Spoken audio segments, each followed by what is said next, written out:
And I started slowly to conquer the rabbit hole of electromagnetic warfare and the hardware that actually is used together with these radiation types, which is basically transhumanistic technologies that are sprayed or spread into the food that assemble in the human body. And once you discover that there's a certain agenda going on that is far beyond the knowledge of an everyday human, of course you start to question who is doing this for what purpose.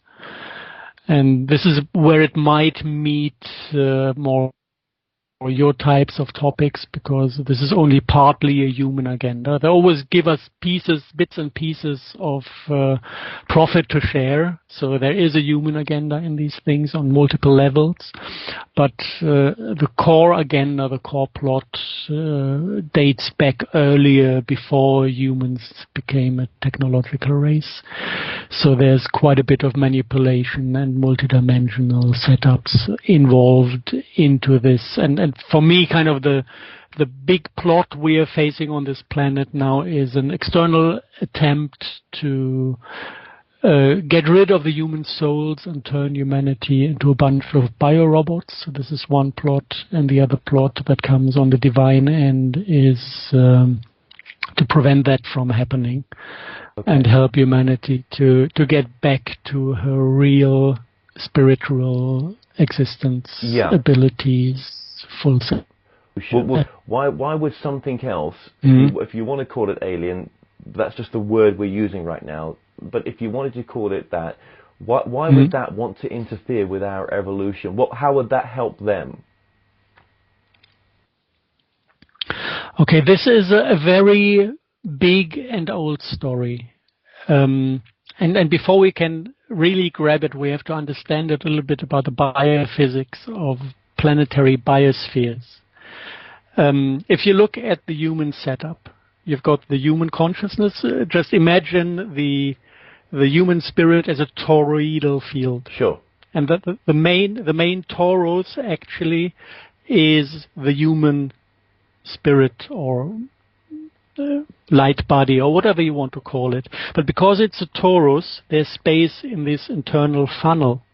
And because everything is part of this holofractal universe, the next bigger entity that has something going through this funnel is our planetary collective consciousness. This is where the instincts should come from. So this mainly, if you can feel it, it comes through the first chakra, through the base chakra, and you can feel your instinct, you can feel your connection to Gaia in a way. Women still do feel more of this than men.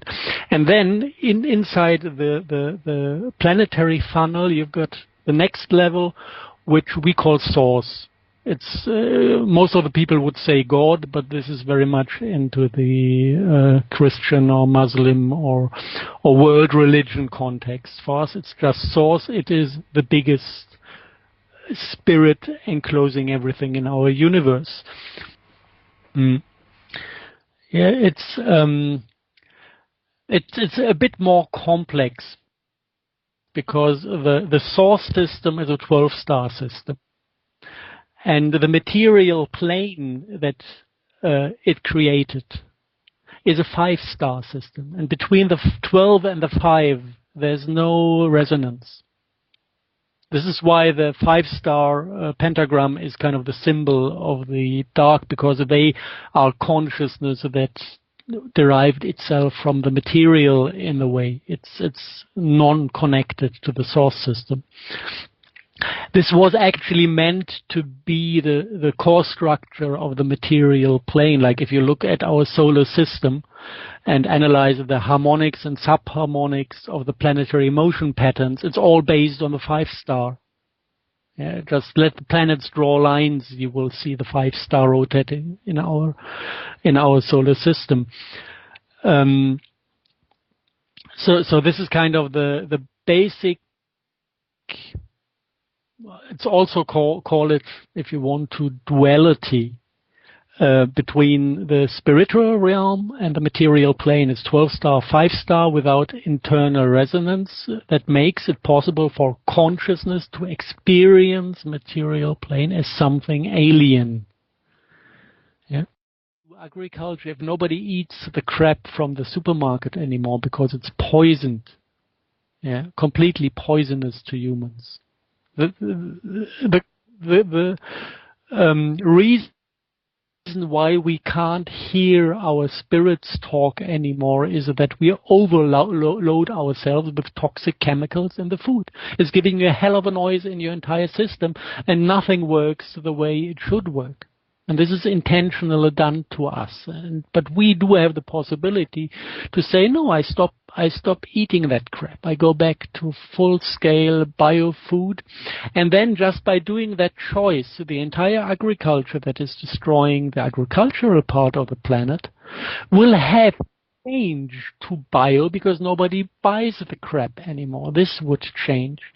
We would stop to fall for these victim-perpetrator rescue games, which would put immediately an end to all war on this planet, because every conflict that is running on that stupid drama triangle that is nothing else than a demonic deception that is playing around with the isolated emotional body, because when it's on its own, it's in the triangular form. So it goes victim, perpetrator, rescue, and can't feel of anything else.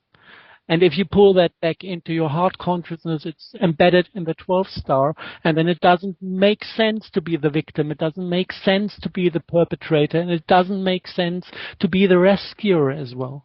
Because you know that the only thing you can change is yourself, and that's it.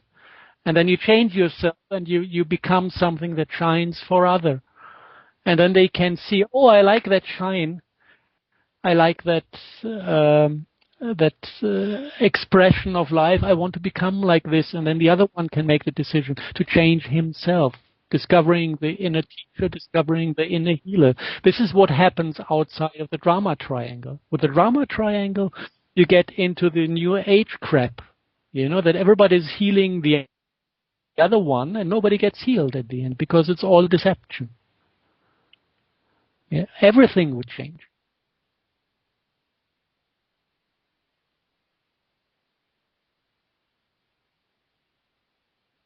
Person A healing person B.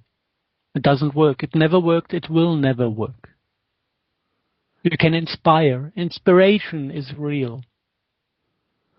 To give you maybe little examples how inspiration works.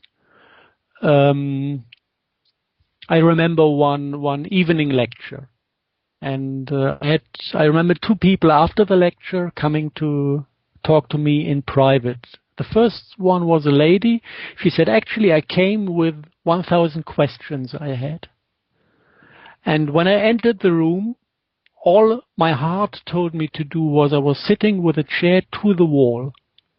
I was basically consciously going into your auric field. I was giving all the questions to myself, and I let the answers come. And she sat there, she said, and she was crying for 2.5 hours. And when I was done with my lecture, she was done with her questions. She didn't get a single word of what I said. She just used being close to me physically to perceive the inspiration, to update herself by going through her own processes on her own. Beautiful. Yeah? And she just came to say thank you. And then the other one, it was an older lady, a typical New Age healer, lady in the 50s, a bit too chubby, and a young woman from Sri Lanka.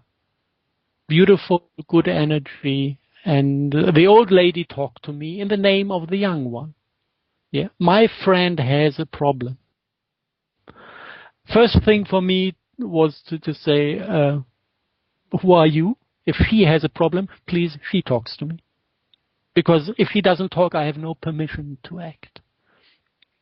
And then the old lady had to step back and wasn't allowed to say anything anymore because I put all my attention to the young woman. And she said, I had a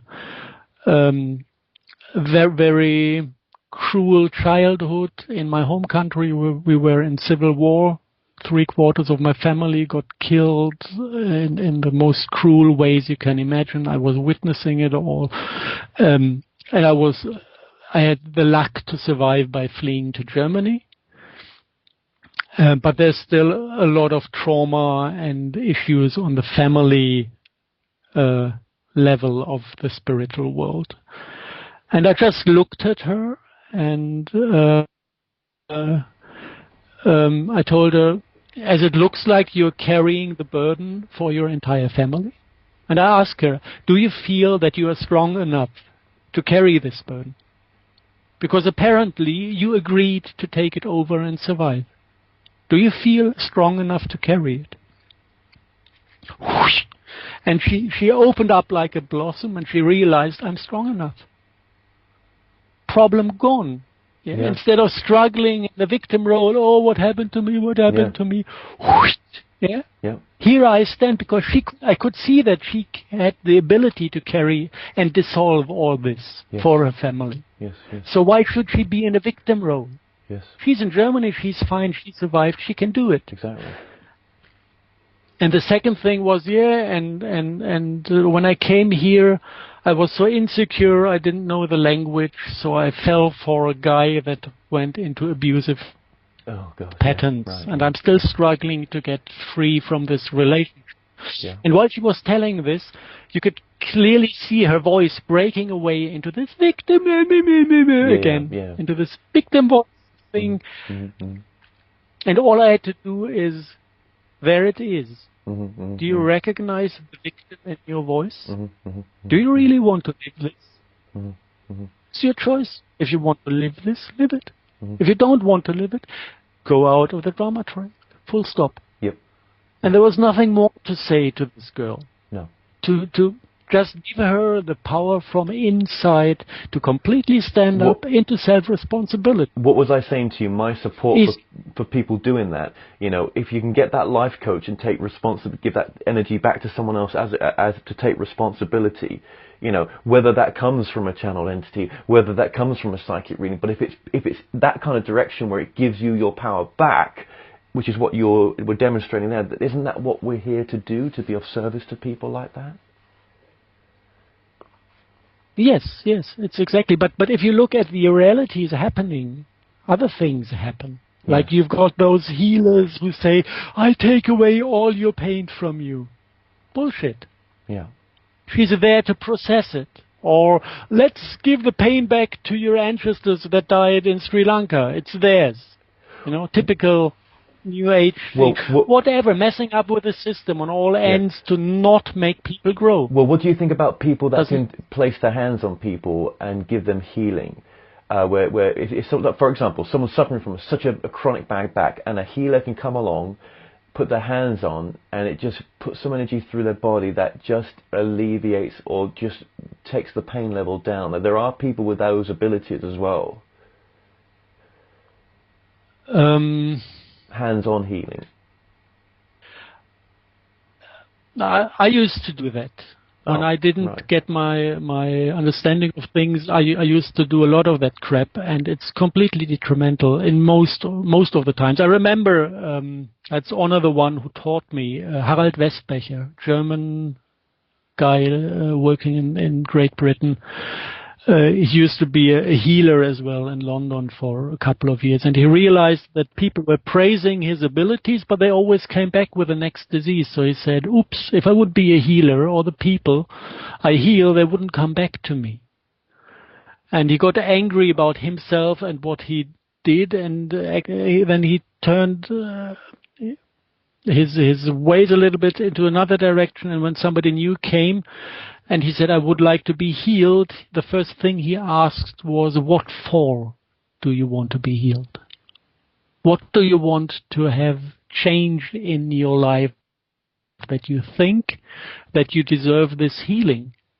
Because a disease never comes as something from a perpetrator. It comes because you mistreat yourself on a spiritual level in a way that your spirit says, I have to make this body scream for the day consciousness to listen that there's something wrong. So if you don't learn your lesson from a disease, it's completely detrimental to take it away. I mean, normal medicine is doing the mistake on daily basis. Most of the disease we have are actually biochemical cleaning processes of the body, and we need it, and we poison ourselves if we don't go through the flu to spit out all the dirt that has accumulated in the brain. So that is one thing, and even if it's something else, like whatever, a broken arm. Pain is directing life force to the wound to help it heal. So if somebody broke his arm, definitely there are two things. A, his arm needs to heal, and B, he needs to understand why he broke his arm, because apparently his approach to this world is self-destructive. Yes. So, right. And that if I take away the pain, the wound can't heal, and the guy can't learn that he did something wrong because he got away with nothing. It's like me when I broke my arm at work once, many years ago. I realised I was doing the wrong job in the end, and I got fired in the end for breaking my arm. But do you know what? That projected me to where I needed to be. Do you know what I mean? When I look back and see it from that perspective, yes. Absolutely. So no, So the first thing before you do healing, it's possible. Yes. But the one who is healing should be fully aware of the complexity of the disease, and he should make sure that the one who has the disease has learned his lesson to 100%. When the lesson is learned to help the body recover, is absolutely an act of love. You know, this is possible. It's just like, donating a little bit of life force to help the processes go through quicker. Save a little bit of time and get a little bit less suffering. But only if the lesson is learned. Absolutely. Then it's okay. Thank you so much for that. Now, obviously, I know we're going over time here a little bit, and I know we're a little bit late with recording this, but I just want to get into just a few things before we go. Okay, so I've met people in my path who you could say have demonic attachments. Now that's, or they've got mental health issues. I would ask you, what is the difference?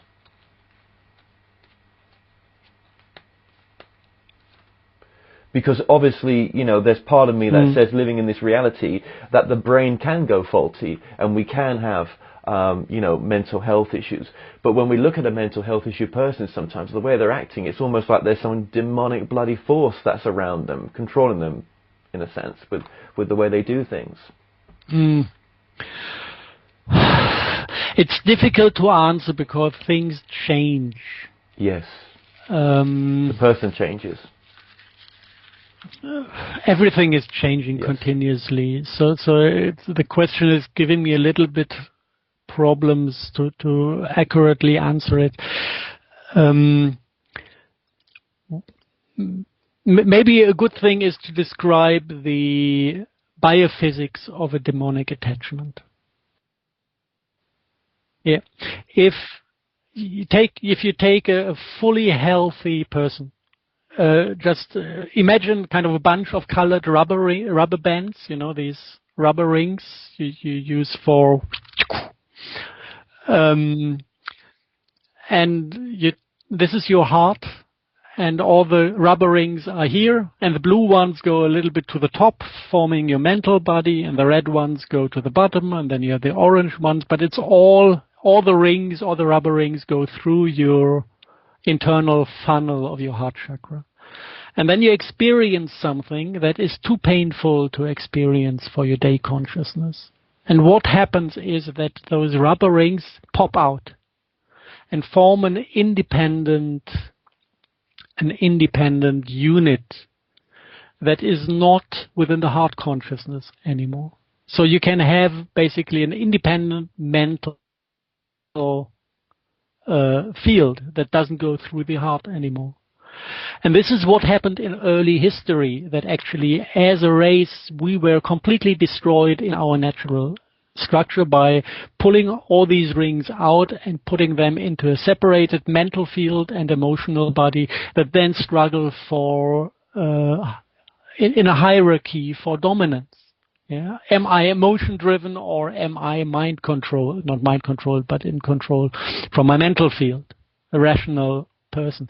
It's all bullshit because all those rings belong to the heart. Then if a demonic entity is approaching a destroyed human, he finds these loose rings hovering around in the field, and he can basically use the natural tendency of rings to unite to pull this light, this circular biophoton ring, into a connection with his own spirit.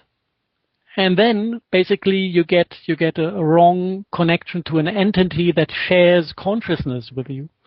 And the internal perspective is identification.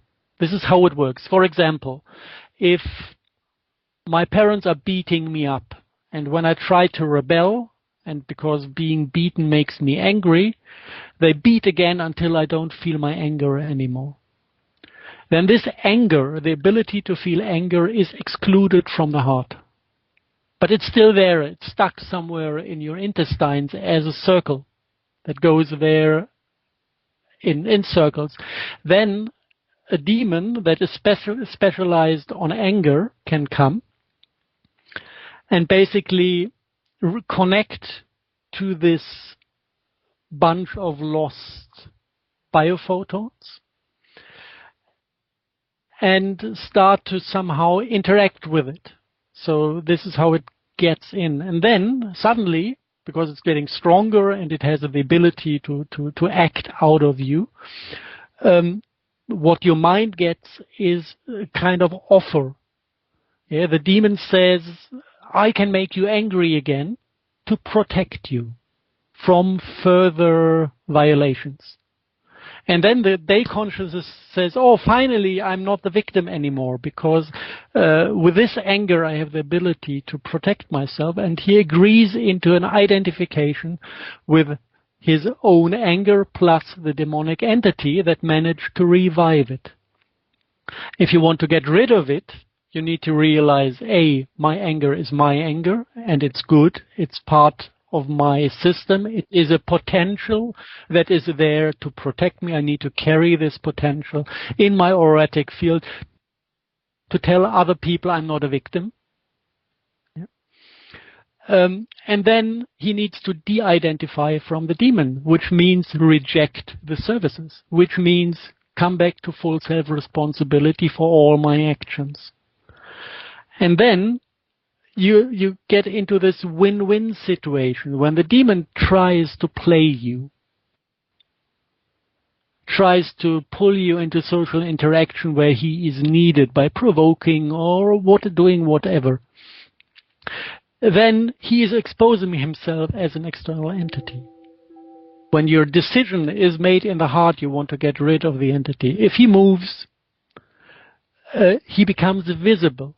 And if he doesn't move, he starves because he doesn't get energy from it. So this is the typical win-win situation you can get into whenever you interact with the dark realm.